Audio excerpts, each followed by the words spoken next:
Hi friends, welcome back to boss Adda channel. మనకు pro kabaddi season 10 అయితే complete అయింది. And season 11 జూలైలో ఉండబోతుంది. యాక్షన్ జూన్ జూలై ఈ రిలీజ్ లిస్ట్ ఇవన్నీ వచ్చేస్తాయి అప్పటి వరకు. అండ్ తెలుగు టైటన్స్ రిలీజ్ లిస్ట్లో అయితే కాస్త ఎక్కువ డబ్బు పెట్టుకున్న ప్రతి ప్లేయర్ రిలీజ్ అవుతాడు. దాదాపు కొత్త కోచ్ వచ్చాడు కాబట్టి తన కొత్త టీమును తయారు చేస్తాడు. అండ్ అదేవిధంగా వీడియోని లైక్ చేయండి, ప్రో కబడ్డీ ఫ్యాన్స్ సబ్స్క్రైబ్ చేసుకోండి. స్పెషల్గా కబడ్డీ అప్డేట్స్ మన తెలుగులో చాలా ఎర్లీగా ఇక్కడే ఉంటాయి.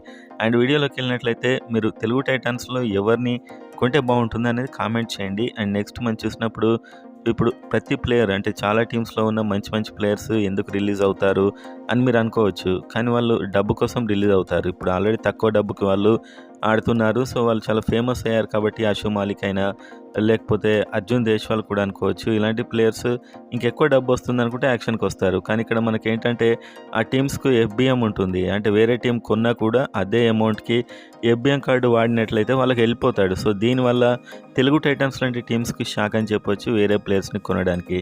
ఇలాంటి పరిస్థితుల్లో పవన్ శరవత్ని ఎవరైనా ఇప్పుడు 2,60,00,000 దాదాపు ఇతనికి 1,50,00,000 నెక్స్ట్ టైం వచ్చినా కూడా మళ్ళీ ఎఫ్బిఎం కార్డు వాడి తెలుగు టైటన్స్ తీసుకోవచ్చు. ఎందుకంటే అలాంటి మంచి ప్లేయర్స్ ఇంకా మనకు వేరే వాళ్ళు దొరకకపోవచ్చు. ఎందుకంటే వాళ్ళ టీమ్స్ వాళ్ళని ఎఫ్బిఎం చేసుకుంటాయి.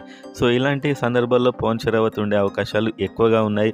సో మిగతా అంతా యంగ్ ప్లేయర్స్ను కొనొచ్చు. అండ్ పవన్ శరవత్ అప్పటి వరకు ఫామ్ను బట్టి అతడికి వచ్చే డబ్బును పెట్టి ఎఫ్బిఎం వాడే అవకాశాలు అయితే ఎక్కువగా ఉన్నాయి. సో ఎంతమందినైనా రిలీజ్ చేయొచ్చు ఈ యాక్షన్లో. అండ్ ఎంతమందినైనా రిటైన్ చేసుకోవచ్చు మినీ యాక్షన్ అయితే. సో మెగా యాక్షన్ అయితే ఇప్పటివరకు వాళ్ళు చెప్పట్లేదు. సో మినీ యాక్షనే ఉంటుంది. సో దానికి లిమిట్ అయితే ఏమీ ఉండదు. మీ కిరణ్ సైనింగ్ ఆఫ్.